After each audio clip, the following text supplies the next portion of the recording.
Goncangan santapan jiwa My Quran Time ini dibawakan oleh MFDM Group of Companies, 3Q Equestrian dan Fraser Valley Kuala Kubu Baru.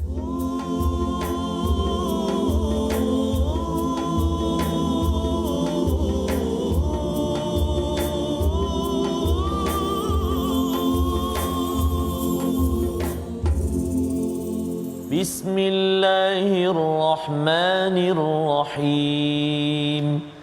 Alhamdulillahi Rabbil Alamin. Ar-Rahmanir-Rahim. Maliki Yawmiddin. Iyyaka na'budu wa iyyaka nasta'in. اهدنا الصراط المستقيم صراط الذين أنعمت عليهم غير المغضوب عليهم ولا الضالين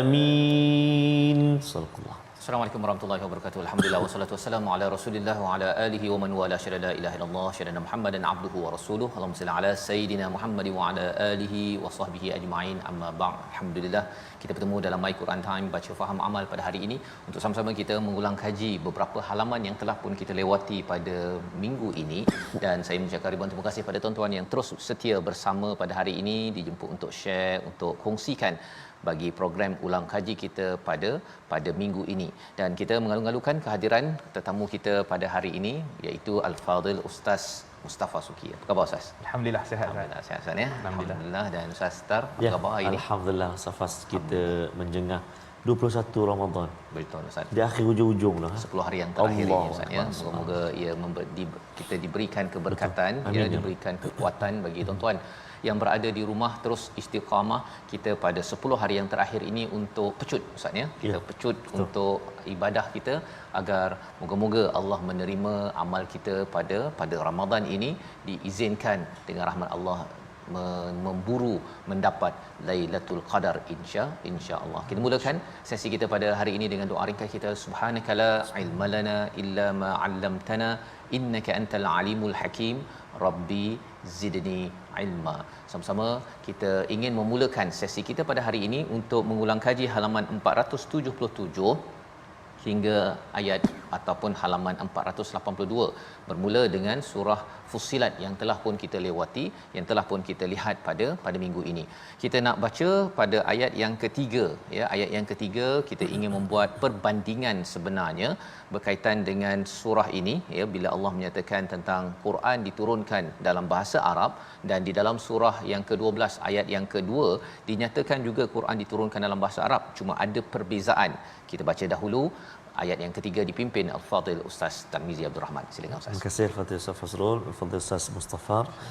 Seterusnya tuan-tuan dan puan-puan, Assalamualaikum warahmatullahi wabarakatuh. Ibu-ibu, ayah-ayah, tuan-tuan dan puan-puan muslimin dan muslimah, sahabat Al-Quran yang dikasihi Allah Subhanahu wa taala.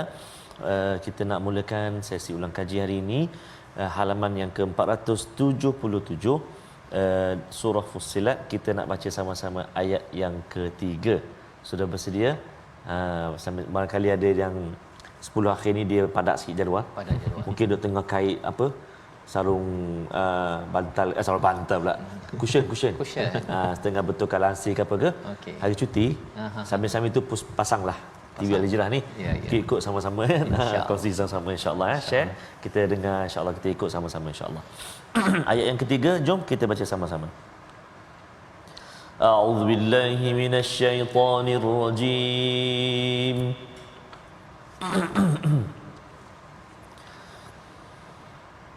كتاب فصلت آياته قرآنا عربيا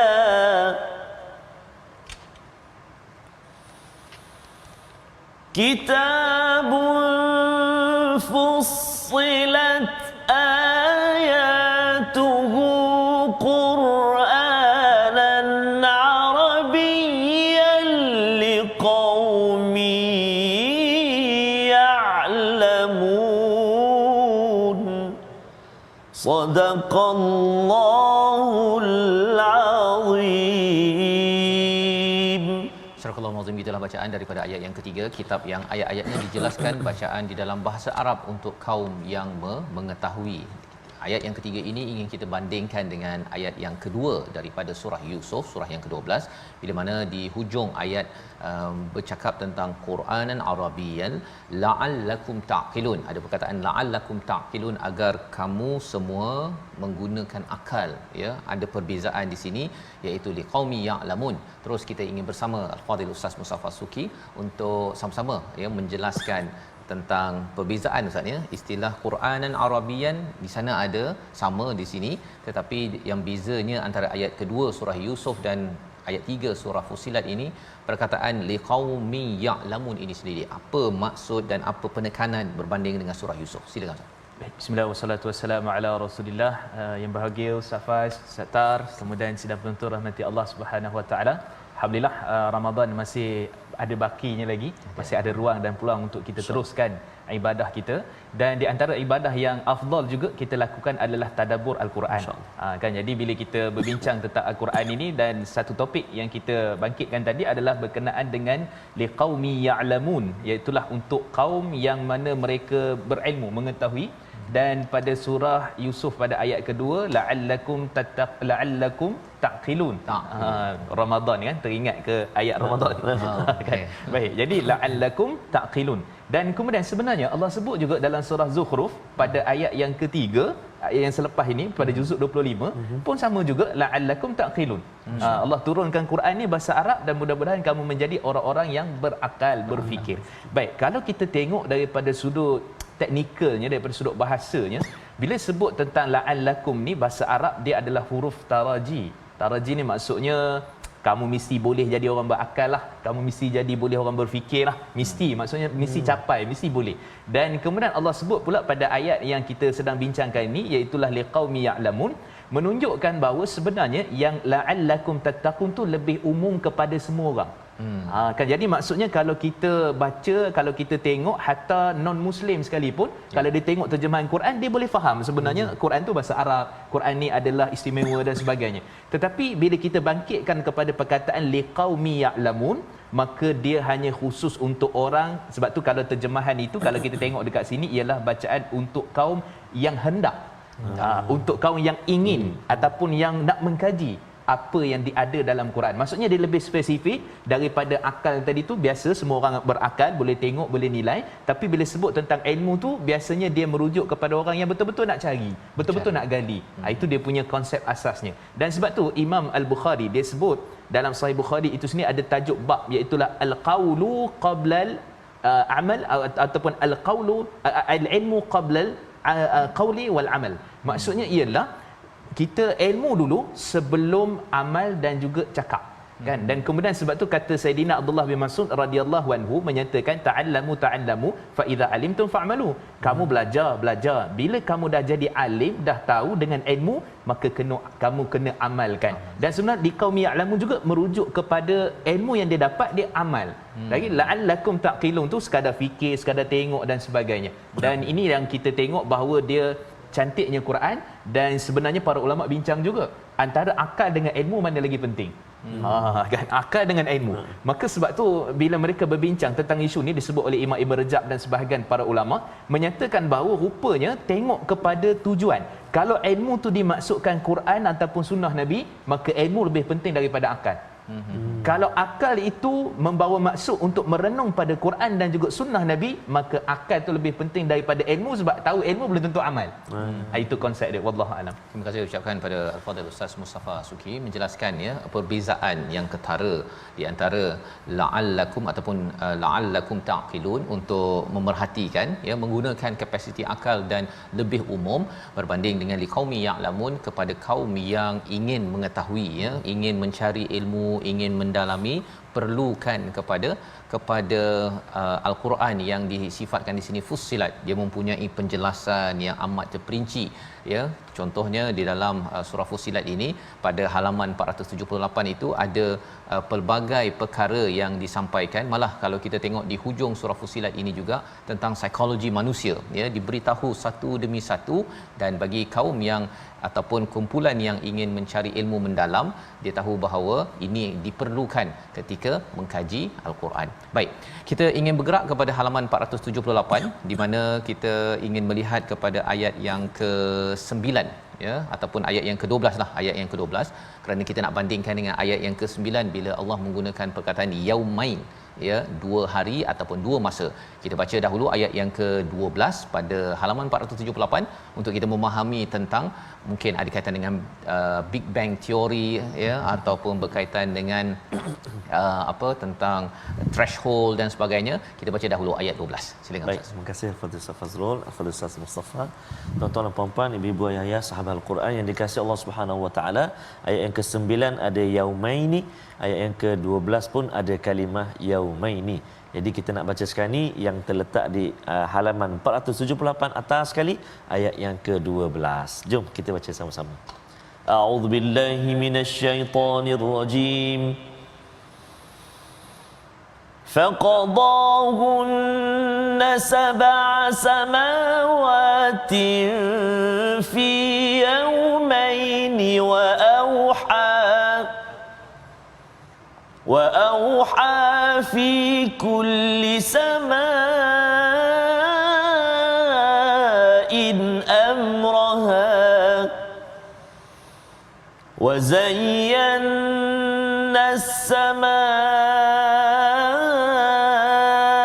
الدُّنْيَا بِمَصَابِيحَ وَحِفْظًا ذَلِكَ تَقْدِيرُ الْعَزِيزِ الْعَلِيمِ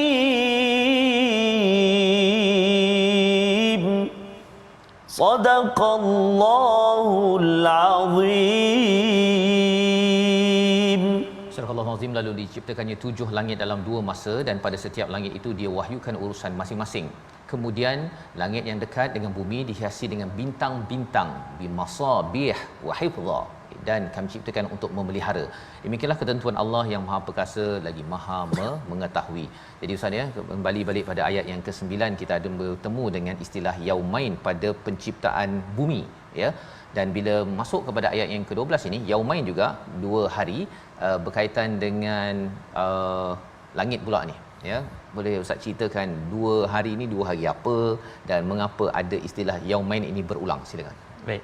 Bismillah wassalatu wassalamu ala Rasulillah. Satu persoalan yang sangat baik, sebab kadang-kadang terkeliru hari kita, hari Allah di sisi Allah masa tu, ataupun hari di hari akhirat. Ya. Jadi dia sebenarnya daripada sudut asasnya kita kata Allah Subhanahu Wa Taala menciptakan langit dan bumi ni dalam tempoh 6 masa.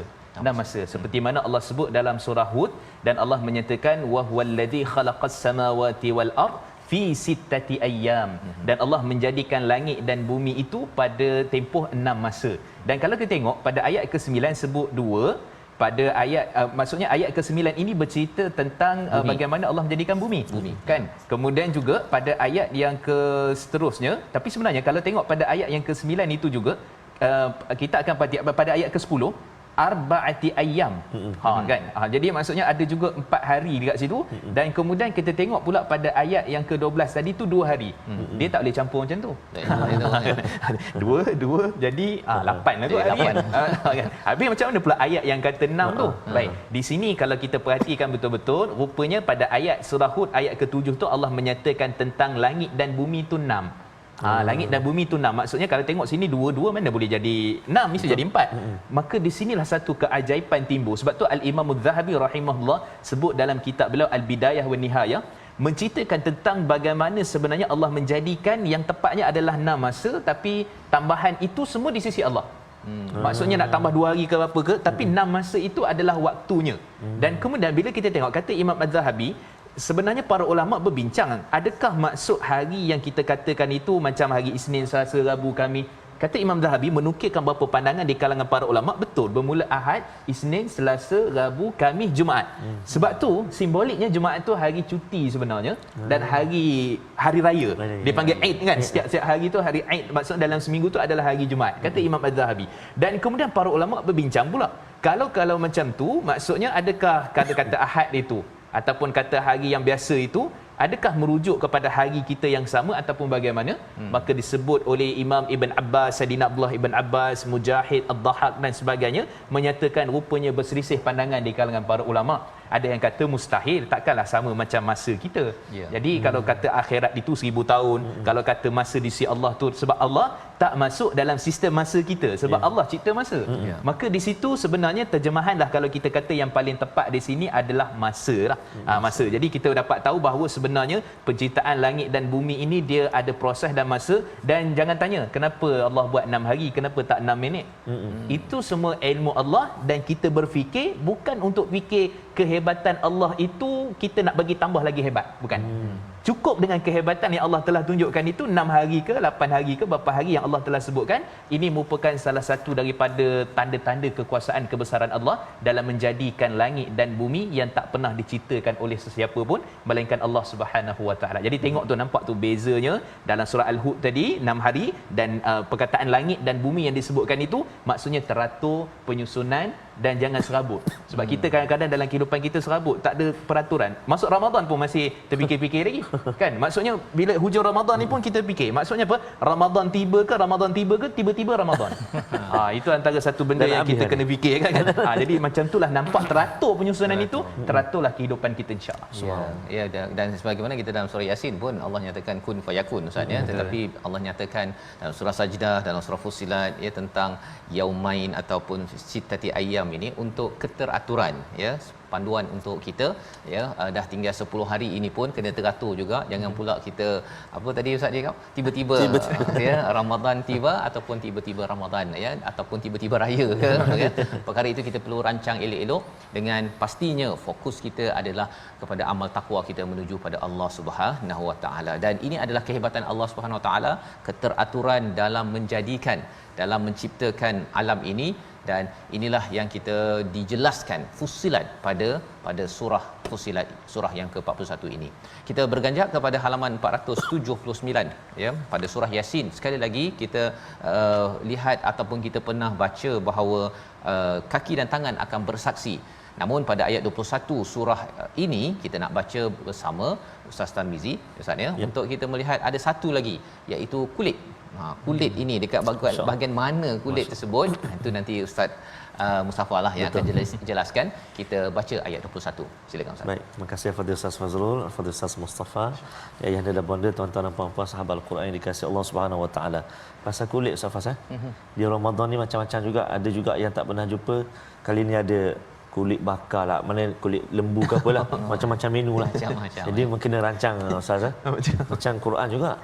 Baru hari ni tersedak, alamak Quran belum baca lagi. Jadi tak tahu nak baca yang mana dah tak baca. Kena rancang. Maknanya sekurang-kurangnya satu hari dapat satu muka dalam My Quran Time pun syukur, alhamdulillah. Kita baca, kita tadabbur, kita belajar insya-Allah. Mari kita lihat, kita baca ayat yang ke-21 muka surat 479. Kita gemakan sama-sama insya-Allah. A'udzu billahi minasyaitonir rajim.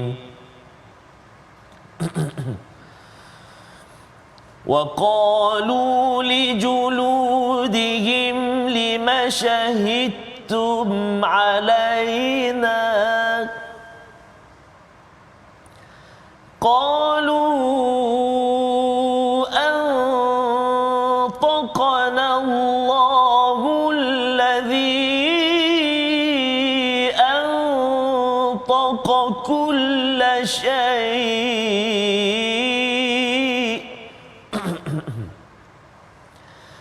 wa huwa khalaqakum awwala marratin wa ilayhi turja'un.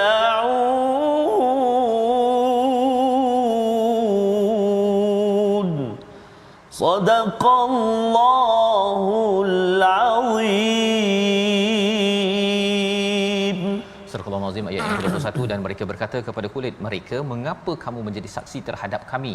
Kulit mereka menjawab, yang membuatkan kami dapat berkata adalah Allah, yang juga menjadikan segala sesuatu dapat berkata-kata, dan dialah yang menciptakan kamu dan hanya kepadanya kamu dikembalikan.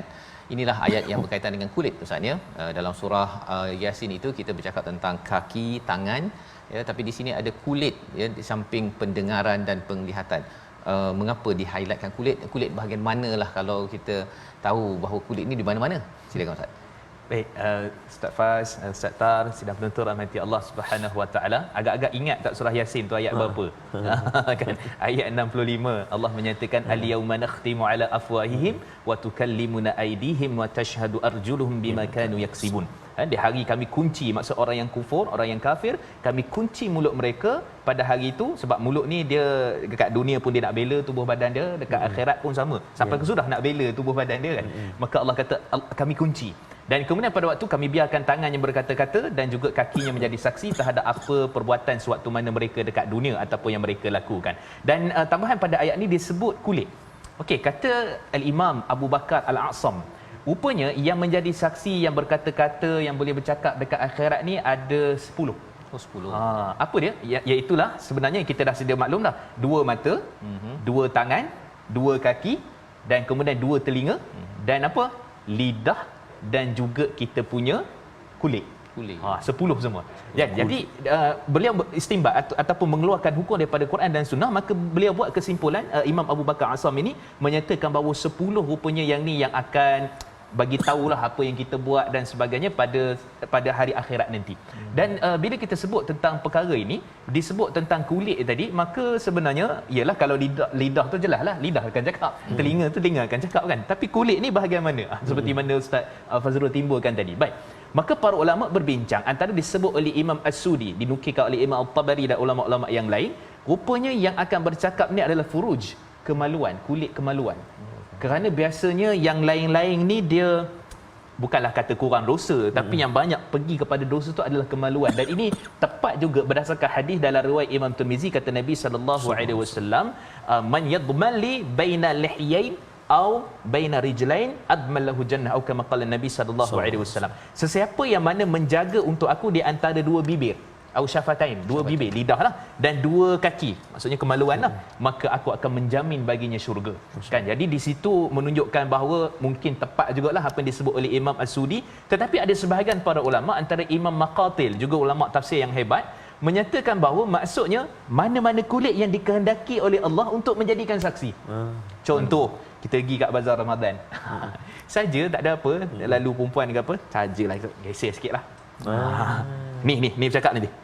Gitulah kan. Maksudnya apa saja yang melibatkan kulit kita yang pergi ke arah maksiat ataupun dosa, maka yang itulah akan berkata-kata dan akan memberikan jawapan yang takkan ada ABC, misi jawapan tepat kepada Allah Subhanahu Wa Taala. Jadi inilah jawapan yang menjelaskan tentang perkara ini, membawa kepada peringatan kepada kita Ustaz ya, kena jaga semualah bahagian kulit kita ini, termasuk antara, kalau tadi antara 2 syafatain tadi dan juga antara 2 kaki ya, kemaluan. Perkara itu perlu kita beri perhatian, jaga elok-elok, dan kita akan berehat sebentar, kembali semula selepas ini untuk melihat bagaimana nak jaga diri kita daripada godaan daripada luar, daripada syaitan. Kita kembali My Quran Time, baca faham amal insya-Allah.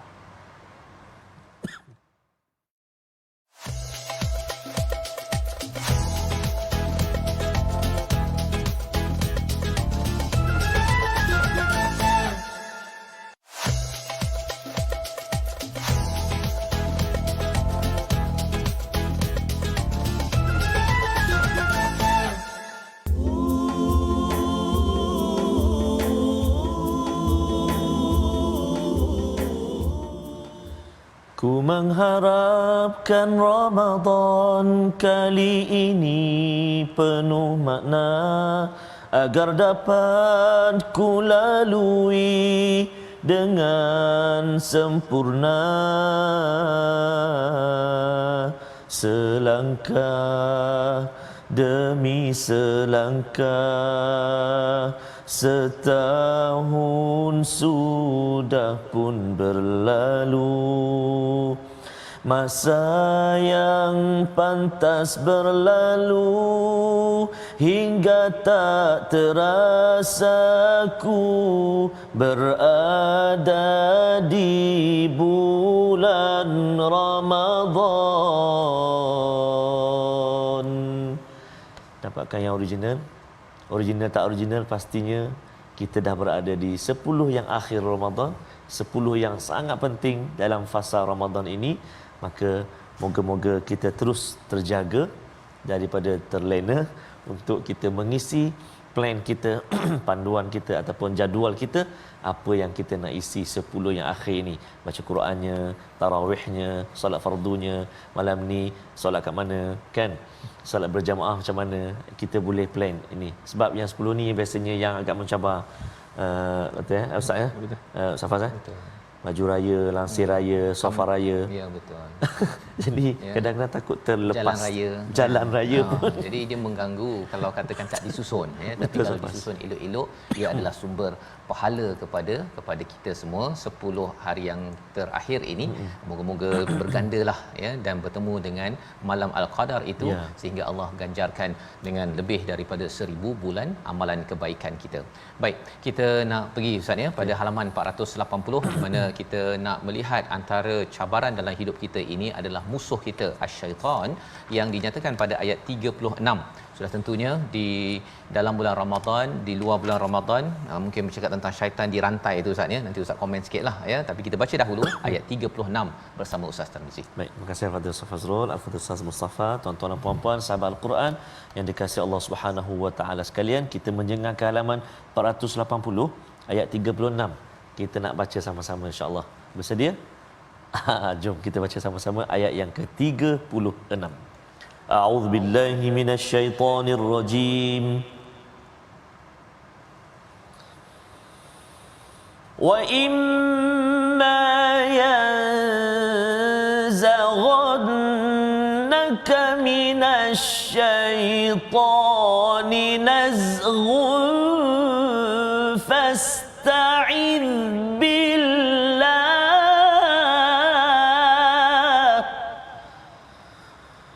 innahu huwas sami'ul alim. Sadaqallahul azim. Surah Al-Azim. Dan jika syaitan mengganggumu dengan suatu godaan, maka mohonlah perlindungan kepada Allah Subhanahu wa taala. Sesungguhnya dialah yang Maha mendengar lagi Maha mengetahui. Istilah yang ada dalam ayat 36 ini, perkataan nazghun, maksudnya satu istilah yang jarang-jarang kita jumpa di dalam Al-Quran berkaitan dengan gangguan. Apa maksud gangguan dalam ayat ini sebenarnya? Adakah histeria yang meraung-raung tu, ataupun gangguan dalam bentuk kita tak nak baca Quran, ataupun was-was daripada syaitan? Dan lebih daripada itu, Ramadan ni katanya syaitan dirantai, maksudnya rantai macam mana tu, pasal ada juga orang yang buat perangai pada bulan Ramadan ni. Silakan. Baik, bismillah wassalatu wassalamu ala Rasulillah. Terima kasih kepada Ustaz Fas, Ustaz Tar dan sudah penonton rahmati Allah Subhanahu wa taala. Masya-Allah, ini adalah salah satu musuh yang memang daripada surah Araf lagi Allah dah sebut dah, berjanji sampai bila pun dia akan hancurkan kita, apa keadaan pun, depan belakang kiri kanan semua, dan tidak daripada atas, kerana rahmat Allah turun daripada atas yang manusia boleh ambil, boleh berharap, boleh bertawakal kepada Allah Subhanahu wa taala. Dan ayat ni menceritakan tentang, kalau tengok pada ayat yang ke-35 sebelum tu, rupanya orang yang dipanggil sebagai Zaghun ataupun dipanggil Zaghun, dia adalah istilahnya orang yang dah buat baik sebenarnya. Buat baik tu dia nak sabar, kemudian dia nak dapat anugerah yang Allah telah janjikan, keuntungan yang sangat besar pada ayat 35. Maka antara benda yang difokuskan oleh sebahagian para ulama tafsir, bila orang nak ajak manusia buat benda-benda yang baik. Contohnya kita kata nak ajak sembahyang tarawih, nak ajak keluarga buat sekian-sekian dan sebagainya, maka dia akan ada tentangan, kena maki, kena keji, kena perli, macam-macam lah kan. Engkau Ramadan je, tengok lepas Ramadan nanti macam mana, mesti rempit balik, contoh kan. Itu lah kan. Jadi maksudnya dia akan ada benda yang dah steady, dah okey, masuk orang nak buat baik, tiba-tiba dia ada daripada luar yang akan berkacau kepada kita, dan supaya kita tu akhirnya, maka syaitan akan masuk ikut itu. Syaitan akan masuk ikut itu, kata orang dah maki kau, takkan kau diam je. Contoh kat Facebook kan, orang dah beli kau, takkan kau diam je. Lepas tu tengok pula tentang isu orang buat baik. Buat baik maksudnya tambahan ganjaran pahala dan sebagainya yang Nabi SAW janjikan. Contoh solat tarawih kan dalam riwayat Imam Tirmizi kata Nabi SAW, innahu man qama ma'al imam hatta yansarif kutiba lahu qiyamul lail. Hadis sahih. Siapa yang selesai bersama imam tarawih kemudian dia dapat pahala qiyamul lail satu malam. Orang yang geng 20 tengok apalah bangun awal geng 8. Kan dah ada parking 8 dengan 20 kan. Jadi kat situ dia buat baik 20 tu. Tapi dia dah kacau pula daripada sudut yang itu. Jadi kita kata sebab tu rupanya nak buat baik memang syaitan tu kita kata tak ada daripada sudut kalau bulan Ramadan lah disebut sudifat ataupun susilat itu dibelenggu. Tapi para ulama bincang lagi, Al-Qurtubi, Imam Al-Qadhi Iyad dan sebagainya menyatakan belenggu itu maksudnya dikurangkan kapasiti hasutan dia. Ada juga yang kata macam tu. Ada yang kata maksudnya yang besar-besar tu dibelenggu, yang kecil-kecil ada lagi kan. Ada pula yang kata memang betul-betul tak ada kacau. Mungkin jugalah pendapat-pendapat itu. Dan sebenarnya memang bulan Ramadan ni kalau setengah orang dia nak maki ke dia nak marah dia, aku puasa ni kan, pergi bazar Ramadan tengok macam cantik je ni, oh astagfirullah kan. Ramadan kan. Jadi sebenarnya boleh kita katakan Allah minta kita fasta'id kat situ, minta berlindung pada Allah Subhanahu Wa Taala daripada perkara-perkara. Sebab tu rupanya dalam surah Az-Zariyat Allah sebut pada ayat 18, hujung surah Ali Imran pada ayat 17 Allah cerita tentang orang istighfar waktu sahur. Dan rupanya istighfar waktu sahur ni sebab tu Allah menyatakan wa bi asharihum yastaghfirun, dan ayat surah Ali Imran Allah menyatakan wal mustaghfirina bil ashar. Mengapa? Kerana sebenarnya buat baik pun kena istighfar. Buat baik pun kena minta pertolongan daripada Allah, kena mohon keampunan pada Allah. Disebabkan apa? Kerana kita bimbang, takut kelompangan, kekurangan, tak ikhlas itu, sombong, takabur, ada macam-macam gangguan dan sebagainya. Maka itu antara perkara yang sangat penting. Jadi banyak istighfar pada Allah walaupun kita buat baik, walaupun kita lakukan kita kata amalan-amalan, kerana kita bimbang takut nanti Allah sebut dalam surah Al-Furqan faja'annahu haba'an manthura. Jadi amalan-amalan yang banyak tu seperti mana debu-debu berterbangan disebabkan kita sendiri tak betul susun dan syaitan datang pula untuk menghasut dengan pelbagai perkara. Wallahu a'lam. Jadi itu adalah penerangan berkaitan dengan nazrun itu, gangguan yang akan mengganggu usaha nak buat baik. Maksudnya tiba-tiba ada orang nak kacau lah, tiba-tiba orang nak cucuk sana sini, dan sudah pastinya dalam diri kita pun merasakan bahawa kita lebih baik daripada orang lain. Itu antara perkara-perkara yang perlu kita jaga sebenar-benarnya. Dan bila bercakap tentang fasta'iz billah ini maksudnya baca a'udzubillahi minasyaitonirrajim. Maksudnya kita berlindung, ya Allah aku berlindung daripada syaitan yang direjam. Baik, ini adalah daripada halaman 480. Kita bergerak kepada halaman 481 untuk kita sama-sama melihat kepada ayat 39. Di atas sekali itu bercakap tentang istilahnya khasyiah. Bila dalam surah Al-Mu'minun kita sudah berjumpa tentang istilah khusyuk di dalam solat. Dalam surah Al-Baqarah pun juga kita berjumpa dengan perkataan khasyi'in. Tetapi apakah maksud khasyiah di sini? Dan selepas itu pada ayat yang ke-40 dinyatakan tentang orang yang ingkar kepada tanda-tanda kebesaran Allah Subhanahu Wa Taala. Kita baca dahulu ayat 39 untuk kita sama-sama beri perhatian apa kaitan tandus dan juga ingkar dalam surah Fussilat. Ayat 39 bersama Fadil Ustaz. Terima kasih Fadil Ustaz Fazrul, Fadil Ustaz Mustafa, tuan-tuan dan puan sahabat Al-Quran dikasihi Allah Subhanahu Taala. Saya terkesan dan tertarik dengan kupasan Ustaz tadi. Betul Ustaz, kalau saya sendiri pengalaman Safa, jadi imam tarawih. Allah susah Ustaz. Kita tengah baca kan, amin. Oh ramai amin ni, tarik sikit oh dah lari dah. Pergi-pergi tak, kalau mic tak okey kan. Ini nak panggil sangat ni mic tak habis semua. Maknanya susah Ustaz kita nak kena memang kena mujahadah betul, kena minta Allah jagalah. Minta moga-moga Allah SWT jaga kita, Allah jaga ibadah kita, mudah-mudahan diterima oleh Allah Subhanahu Wa Taala. Kalau orang kata lengos saja. Lengos saja. Tak ada apa. Tak dapat manfaat ganjaran dari Allah. Moga-moga ya Allah SWT jaga kita semua insya-Allah taala. Kita baca sekali lagi ayat yang ke-39 atas sekali di halaman 481. A'udzubillahi minasyaitonirrajim.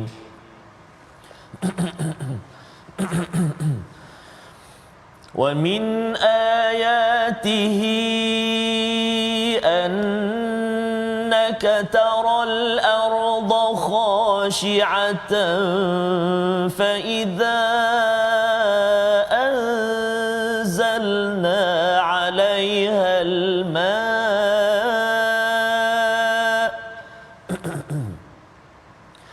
فإذا أنزلنا عليها الماء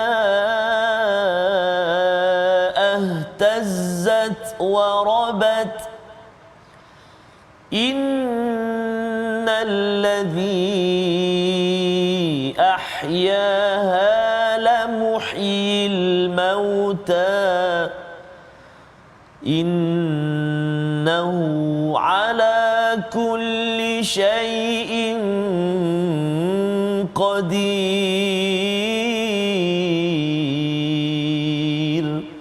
صدق الله العظيم. Surah Al-Azim. Dan sebahagian daripada tanda kebesarannya engkau melihat bumi itu tandus kering, dan tetapi apabila kami turunkan hujan di atasnya, nescaya ia bergerak dan subur. Sesungguhnya Allah yang menghidupkan bumi dan pasti dapat menghidupkan yang mati. Sesungguhnya Dia Maha berkuasa. Allah bercakap tentang Ustaz ya, tentang bumi yang khasyiah yang tandus, dan kemudian dia beberapa proses yang berlaku. Dan selepas daripada ayat ini diceritakan tentang mereka yang diistilahkan sebagai yulhidun, ya, iaitu menyimpang. Kalau Ustaz boleh jelaskan apa kata nasub ayat ini dan apa maksud khasyiah yang dikaitkan dengan solat kita, khusyuk tu. Silakan. Baik, bismillah wassalatu wassalamu ala Rasulillah. Ustaz Faz, Ustaz Tir, Ustaz Tar. Ya. Boleh duduk. Boleh duduk. Ramadan Ustaz. Tukar baris ya? Boleh tukar baris. Okey, sudah penonton rahmati Allah Subhanahu wa taala. Baik, kita berbincang tentang khasyiah. Khusyuk dalam solat, khusyuk ketika berzikir, khusyuk ketika baca Quran dan sebagainya. Cuma perkataan ini sangat tepat. Allah guna perkataan ini adalah khasyiah, kalau dalam bahasa Arab dipanggil sebagai nakirah kat situ, iaitu tak ada alif lam, menunjukkan sebenarnya khasyiah ni khusyuk. Dan apa sebenarnya ciri-ciri orang bila solat dia khusyuk? Dia tak serabut tangan, dia fokus makna dan sebagainya, dia diam macam tu. Dia maksudnya dia tunduk dan patuh, dan dia kita boleh katakan sebagai fokus lah. Tapi sebenarnya bumi, kalau contohnya kita kata dia itu adalah satu yang gersang, yang tidak ada air turun dan sebagainya, dia akan statik dekat situ. Sebab tu tumbuhan daripada sudut sainsnya, bila air itu ada, dia akan bergerak mula. Kalau kita tengok betul lah dari perspektif sebenarnya, dia akan mula bergerak, daunnya keluar, kemudian dia akan muncul dan sebagainya. Jadi dia tak khusyuk kat situ. Tu maksudnya tak khusyuk, maksudnya dia tak statik ataupun dia tak berhenti kat situ saja sebab turunnya air. Dan bila kita sebutkan, kaitkan dengan ayat yang ke-40, bagaimana keadaan orang yulhidun, asalnya dia perkataan lahad. Tuan-tuan tahu tak liang lahat? Liang lahat tu dia bila kebumikan mayat ni ada dua jenis. Satu lahat, lahat tu lubang kot tepi tu. Ada satu ni dia panggil syak. Syak tu kat tengah. Biasanya tengok keadaan tanah lah. Kalau tanah tu boleh okey, tepi lah. Tapi kalau tanah pasir, biasanya kat bawah lah dia buat. Apa kaitannya? Baik, sebenarnya kalau kita tengok kenapa dia kat tepi tu, masa kenapa ke tepi? Sebab dia tak berada tengah, kerana dia adalah sebenarnya menyimpang ataupun berada di tepi. Maka sebab tu Allah sebut ada kaitan dengan perkataan yulhidun ni, orang yang menyimpang daripada sebenarnya memahami ayat-ayat Quran. Dia boleh jadi dua keadaan. Pertama sekali memang dia langsung tak nak faham, lepas tu dia menyimpang. Yang kedua, dia faham tapi faham sendiri. Oh ni saya faham sendiri ni, tapi kalau ikut saya ni beginilah. Oh ikut saya. Bukan ikut ulama tafsir, bukan ikut para ulama Ahlussunnah wal Jamaah, bukan ikut saya.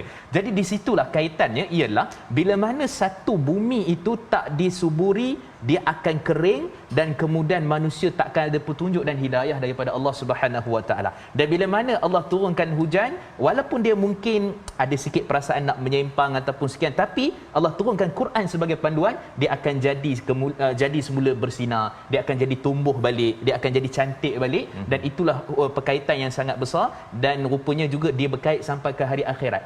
Sebab bila sebut tentang kering, dia tak ada kaitan melainkan dengan neraka Allah Subhanahu Wa Taala.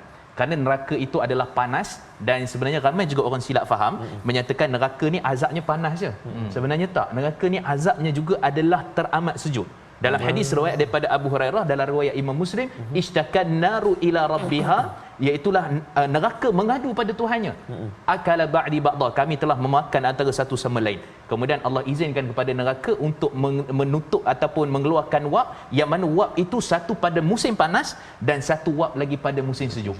Jadi yang teramat sejuk, teramat panas tu rupanya daripada wap api neraka Allah Subhanahu Wa Taala. Jadi kita kata sejuknya, keringnya itu biarlah apa sejuknya, ada tumbuhannya, hidupnya, biarlah seperti mana petunjuk hidayah pada Quran dan Sunnah. Jangan menjadi orang yang yulhidun, menyimpang dan kering hatinya dan menolak petunjuk daripada Allah Subhanahu Wa Taala. Jadi ini adalah panduan untuk kita sama-sama Ustaz ya.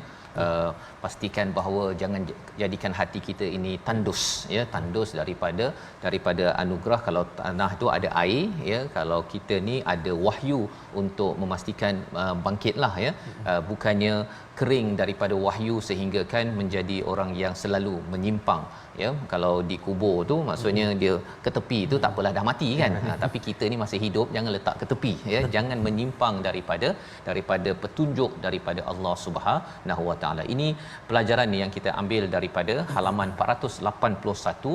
Moga-moga ini akan menyebabkan kita makin lagi committed bersama Al-Quran Ustaz ya. Pasal tandus macam mana pun, kalau orang rasa dia ni memang hati kering ke, hati tak ada